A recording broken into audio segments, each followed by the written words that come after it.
Welcome back. خبروں کا سلسلہ آگے بڑھاتے ہوئے آپ کو بتائیں گے لاہور کے تھانوں سے ملزمان فرار ہونے لگے ہیں۔ تھانہ داتا دربار کی حوالات سے 2 زیر حراست ملزمان فرار ہو گئے۔ ملزمان کو شفیق آباد پولیس نے چند روز قبل گرفتار کیا تھا۔ ملزمان کو لوئر مال پولیس نے داتا دربار انویسٹیگیشن پولیس کے حوالے کیا تھا۔ اہلکاروں کے خلاف نیو انارکلی تھانے میں مقدمہ درج تھا۔ اپڈیٹ کر رہے ہیں آپ کو، لاہور کے تھانوں سے ملزمان فرار ہونے لگے۔ تھانہ داتا دربار کی حوالات سے 2 زیر حراست ملزمان فرار ہو گئے۔ اسی پر بات کرنے کے لیے نمائندہ 7 نیوز ملک مشتاق ہمارے ساتھ موجود ہیں۔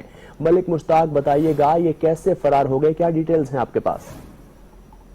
جی بالکل، آج صبح پہلے نمبر پہ تو تھانہ ڈیفنس 20 سے ملزمان کی طرف سے پولیس پر حملہ کیا گیا اور وہاں سے کچھ ملزمان فرار ہوئے، لیکن اب تھانہ داتا دربار جو کہ بالکل گنجان آباد علاقے میں ہے اور اس میں سے بھی 2 ملزمان جو ہے ان کا فرار ہونا پولیس کی ناقص حکمت عملی کا منہ بولتا ثبوت ہے۔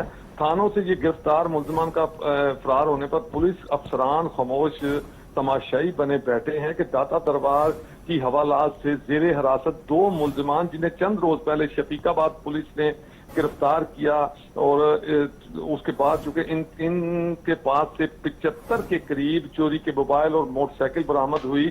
ملزمان میں فخر اور علی رضا 2 ملزمان شامل تھے جن کو گرفتار کرنے کے بعد لوئر مال لایا گیا اور لوئر مال پولیس نے جو ہے وہ داتا دربار انویسٹیگیشن ونگ کے حوالے کیا، جبکہ داتا دربار انویسٹیگیشن ونگ کی طرف سے اس کو ہتھکڑیاں لگائی گئی تھیں ملزمان کو، اور بتایا جا رہا ہے کہ ملزمان ہتھکڑیاں کھول کر وہاں سے فرار ہوئے ہیں اور فرار ہونے کے بعد چونکہ اب سب انسپیکٹر کے خلاف جو نثار کے خلاف مقدمہ درج کر لیا گیا اور ابھی تھوڑی دیر پہلے سی سی پی او لاہور ڈوگر صاحب نے فوری طور پر نوٹس لیتے ہوئے سی سی پی او لاہور نے کچھ دیر قبل نوٹس لیا ہے۔ آپ کا بہت شکریہ ملک مشتاق اپڈیٹ کرنے کے لیے۔